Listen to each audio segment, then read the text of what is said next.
Hi friends, welcome to Yellow Kitchen. இன்னைக்கு பாத்தீங்கன்னா நம்ம drumstick leafல சூப் எப்படி பண்ண போறதுன்னு பார்க்க போறோம். drumstickன்றது முருங்கை கீரை. இப்போ நான் வந்து ஒரு கை அளவு முருங்கை கீரை குக்கர்ல வந்து நான் வேக வைக்க போறேன். ஒரு கை அளவு எடுத்துர்க்கேன். பாசிப்பருப்பு வந்து வாஷ் பண்ணி half கப் யூஸ் பண்ணுவேன். பாசிப்பருப்பு வந்து சிறுபருப்புன்னு சொல்லுவாங்க, இல்ல பாசிப்பருப்பு.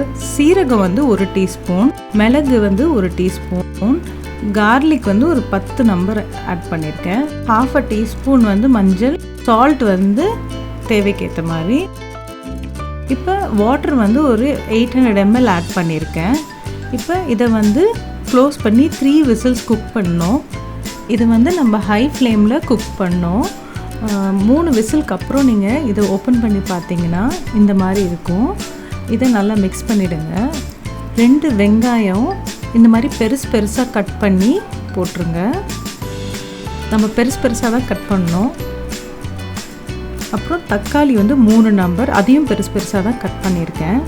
அப்புறம் பெருங்காயம் வந்து ஒரு 1/4 டீஸ்பூன், அப்புறம் பட்டர் வந்து 1 டீஸ்பூன்.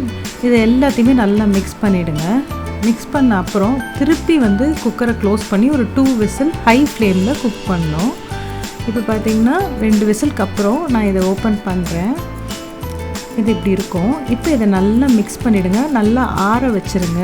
இப்போ ஆற வச்ச அப்புறம் இதை நம்ம என்ன பண்ணோன்னா நம்ம நல்லா பேஸ்ட்டாக அரைக்கணும். ஸோ ஆறின அப்புறம் மிக்ஸி பவுலில் போட்டு அரைச்சிட்டு எடுத்து பார்த்திங்கன்னா இந்த மாதிரி பேஸ்ட்டாக இருக்கும். இதை வந்து நம்ம ஒரு வடிகட்டி, இந்த மாதிரி ஹோல்ஸ் கொஞ்சம் பெருசாக இருக்கிற வடிகட்டி தான் நான் யூஸ் பண்ணுறேன்.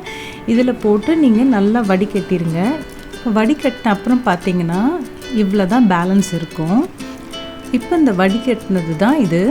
இதை நம்ம என்ன பண்ணோன்னா இன்னொரு பாத்திரத்தில் இதை திருப்பி ஊற்றிட்டு வாட்டர் கொஞ்சம் ஆட் பண்ணியிருக்கேன். இதில் இதை வந்து நீங்கள் வந்து உப்பு மட்டும் டேஸ்ட் பார்த்துக்கோங்க. ஏற்கனவே நம்ம உப்பு போட்டிருக்கனால இப்போ தேவைக்கேற்ற மாதிரி உப்பு ஆட் பண்ணிவிட்டு இதை நல்லா மிக்ஸ் பண்ணிவிடுங்க.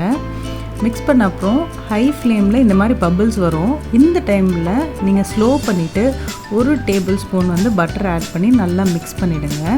இப்போ இதை மிக்ஸ் பண்ணிவிட்டு இதை ஆஃப் பண்ணிடலாம். இதை நீங்கள் ஹாட்டாக சர்வ் பண்ணும்போது கொஞ்சோண்டு பட்டர் மேலே ஆட் பண்ணி சர்வ் பண்ணுங்கள். உங்களுக்கு என்னோடய எல்லோ கிச்சன் சேனல் பிடிச்சிருந்தா லைக் பண்ணுங்கள், ஷேர் பண்ணுங்கள், சப்ஸ்கிரைப் பண்ணுங்கள். மறக்காமல் கீழே இருக்க பெல் ஐக்கானை கிளிக் பண்ணுங்கள். தேங்க்யூ.